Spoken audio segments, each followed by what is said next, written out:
Hello guys, आपका हमारे channel carat study point में स्वागत है। मैं अंजू चौरसिया आज आपके लिए लेके आई हूँ भारत का राष्ट्रपति, यानी हमारे भारत के राष्ट्रपति कौन है और इनके पद की व्यवस्था कौन से अनुच्छेद में की गई है संविधान के, और इनके निर्वाचन की क्या प्रक्रिया है।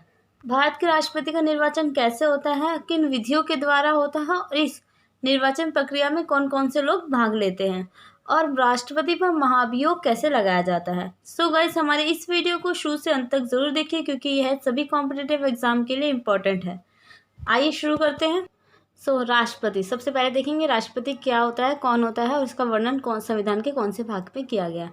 तो जो राष्ट्रपति का वर्णन है वो संविधान के 5वें भाग में किया गया है और जो हमारा राष्ट्रपति होता है वो भारत का प्रथम नागरिक होता है और यह संघ के कार्यपालिका का प्रधान होता है। कार्यपालिका में क्या चीज़ आती है? राष्ट्रपति, उपराष्ट्रपति, प्रधानमंत्री और मंत्रिपरिषद कार्यपालिका के अंतर्गत आते हैं। और कार्यपालिका का क्या काम होता है? जो संसद से पारित नियम और कानूनों को एग्जीक्यूट करना होता है, ठीक है, यानी कानूनों को लागू करना होता है। ये होता है हमारा कार्यपालिका का काम। अब है राष्ट्रपति के पद से संबंधित अनुच्छेद कौन कौन से हैं, यानी राष्ट्रपति के जो पद है उससे रिलेटेड कौन कौन से एक्ट हैं। जैसे हमारा आर्टिकल हो गया 52, आर्टिकल 53, आर्टिकल 54, आर्टिकल 55, आर्टिकल 56, 57, 58, 60 और 61। ये सभी जो अनुच्छेद हैं वो राष्ट्रपति के पद से संबंधित हैं और इसमें कुछ है उनके पद से संबंधित है, कुछ कार्य व शक्तियों से रिलेटेड है, इसमें से कुछ निर्वाचन प्रक्रिया से भी रिलेटेड है। तो आइए देखते हैं 1 बाय 1 करके कि कौन सा अनुच्छेद किस पद के लिए। जैसे कि अनुच्छेद 52 है वो राष्ट्रपति के पद की व्यवस्था से रिलेटेड है, यानी कि अनुच्छेद 52 के अनुसार ये कहता है कि जो देश में राष्ट्र में एक राष्ट्रपति पद की व्यवस्था होनी चाहिए, ठीक है। और नेक्स्ट है अनुच्छेद 53 क्या कहता है? अनुच्छेद 53 के अनुसार इसमें ये बताया गया है कि राष्ट्रपति की कार्य एवं शक्तियाँ क्या हैं, यानी राष्ट्रपति का वर्क और उसके पावर क्या के बारे में बताया गया है। नेक्स्ट है अनुच्छेद 54 और 55 में राष्ट्रपति की निर्वाचन प्रणाली के बारे में बताया गया कि राष्ट्रपति का चुनाव किस प्रणाली द्वारा होता है, यानी कौन सी विधि का यूज़ किया जाता है और इसमें राष्ट्रपति के चुनाव में कौन कौन लोग भाग लेते हैं, क्योंकि यह लोगों द्वारा चुनाव नहीं किया जाता है, लोगों के द्वारा चुने गए प्रत्याशियों द्वारा इनका चुनाव किया जाता है। निर्वाचन प्रक्रिया में केवल निर्वाचित सदस्य ही भाग ले सकते हैं, जैसे कि लोकसभा, राज्यसभा, विधानसभा, दिल्ली, पांडुचेरी की विधानसभा के केवल निर्वाचित सदस्य ही इस प्रणाली में भाग ले सकते हैं। तो आइए मैं आपको एक चार्ट के थ्रू समझाती हूँ। जैसे कि इस पिक्चर में दिखाया गया है कि राष्ट्रपति का वोट कौन कौन देख सकते हैं? लोकसभा के निर्वाचित सदस्य, राज्यसभा के निर्वाचित सदस्य और राज्य के विधायक, ठीक है, यानी कि विधानसभा के निर्वाचित सदस्य। जैसे कि हमारे भारत में 28 राज्य हैं और 9 केंद्र शासित प्रदेश हैं, तो 28 राज्य की विधानसभा के निर्वाचित सदस्य और 2 केंद्र शासित प्रदेश के निर्वाचित सदस्य। 2 केंद्र शासित प्रदेश कौन से हैं? दिल्ली और पांडुचेरी के निर्वाचित सदस्य। ये क्योंकि इनकी अपनी विधानसभाएं हैं इसलिए ये राष्ट्रपति के चुनाव में भाग ले सकते हैं और इनका एक अपना सेपरेट स्टेट भी है। और जो हमारे विधान परिषद के सदस्य हैं वो चाहे निर्वाचित हो चाहे वो मनोनीत किए जा चुके हों, तो वो राष्ट्रपति के चुनाव में भाग नहीं ले सकते हैं। अगर किसी राज्य में आपातकाल लगा है, यानी कि स्टेट इमरजेंसी लगी, तो उस राज्य के एमएलए वोट नहीं कर सकते हैं राष्ट्रपति के चुनाव में। अब है कि किन किन राज्यों में विधान परिषद है? उत्तर प्रदेश, बिहार, महाराष्ट्र, कर्नाटक, आंध्र प्रदेश, तेलंगाना, जम्मू कश्मीर। इन राज्यों में विधानसभा के साथ साथ विधान परिषद भी हैं, पर विधान परिषद राष्ट्रपति के चुनाव में भाग नहीं ले सकते हैं। अब है राष्ट्रपति के चुनाव की विधि कि राष्ट्रपति का चुनाव किस विधि के द्वारा किया जाता है। तो राष्ट्रपति का चुनाव एकल संक्रमणीय मत पद्धति के द्वारा किया जाता है, जिसमें समानुपातिक प्रतिनिधित्व प्रणाली का यूज किया जाता है। तो आइए देखते हैं कि राष्ट्रपति का चुनाव एकल संक्रमणीय मत पद्धति के द्वारा कैसे किया जाता है और जो राष्ट्रपति का चुनाव है वो अप्रत्यक्ष और गुप्त मतदान के रूप में होता है। तो हमारा जो समानुपातिक प्रतिनिधित्व प्रणाली है, यानी कि संघ और राज्य के वोटों को समान अवसर दिया जाए, यानी समान वोट मिले। जैसे कि संघ में सांसदों की संख्या कम होती है और राज्य में विधायकों की संख्या ज़्यादा होती है, जो कि उनके पॉपुलेशन पे डिपेंड करता है। तो यानी कि विधायकों के मतों की संख्या तो ज़्यादा हो जाएगी और सांसदों की कम, तो ये एक तरह से नाइंसाफ़ी हुई।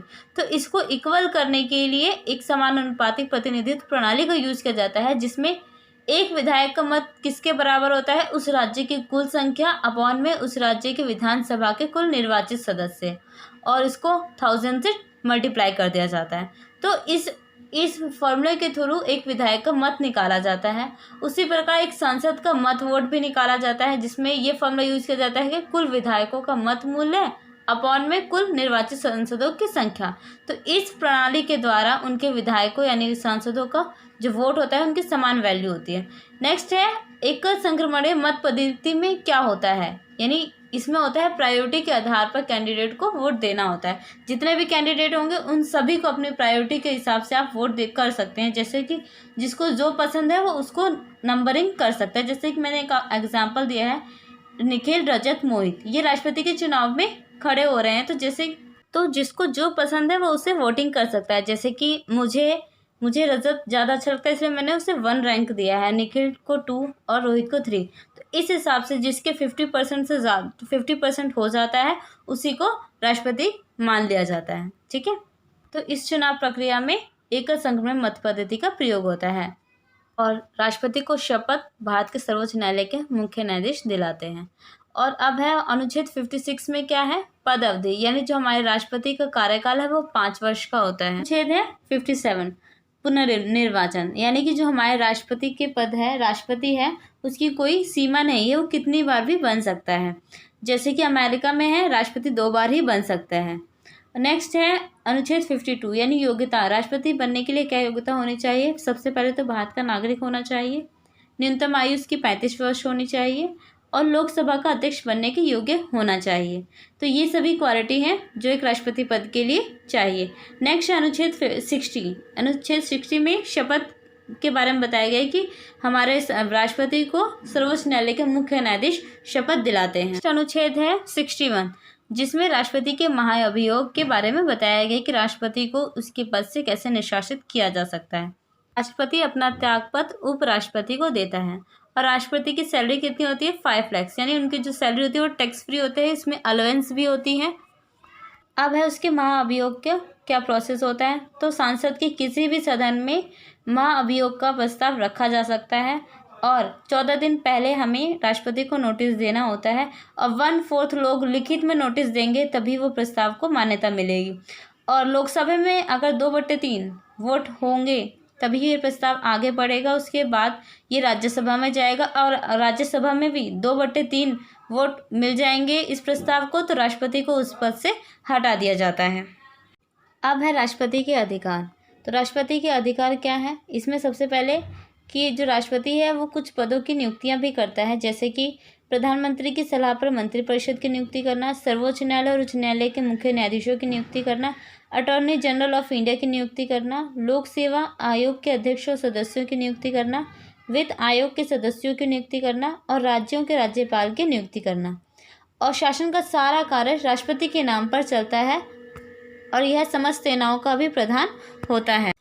और राष्ट्रपति संसद का अभिन्न अंग है तथा संसद द्वारा पारित विधेयक राष्ट्रपति के अनुमोदन के बाद ही कानून बनता है। और राष्ट्रपति संसद को आमंत्रित करने, स्थगित करना और भंग करने का भी अधिकार रखता है, यानी ज़रूरत पड़ने पर राष्ट्रपति कभी भी संसद की मीटिंग को बुलवा सकता है। और राष्ट्रपति लोकसभा के 2 सदस्य यानी एंग्लो भारतीय समुदायों की भी नियुक्ति करता है और राष्ट्रपति राज्यसभा के 12 सदस्यों को भी मनोनीत करता है और राष्ट्रपति अध्यादेश जारी कर सकता है। सो गाइस थैंक यू, आज के लिए इतना ही। हमारे इस वीडियो को शुरू से अंत तक ज़रूर देखिएगा क्योंकि इस टॉपिक से हमेशा क्वेश्चन बनते हैं हर एग्ज़ाम में। और नेक्स्ट वीडियो में हम राष्ट्रपति के आपातकालीन शक्तियों के बारे में पढ़ेंगे। सो गाइस अगर आपको हमारी वीडियो पसंद आए तो इस वीडियो को लाइक, शेयर और कमेंट ज़रूर करें। हमारे चैनल 11 पॉइंट को ज़रूर सब्सक्राइब कीजिए और बेल आइकन दबाना ना भूलें ताकि हमारी आने वाली वीडियो का नोटिफिकेशन आप तक पहुंच सके।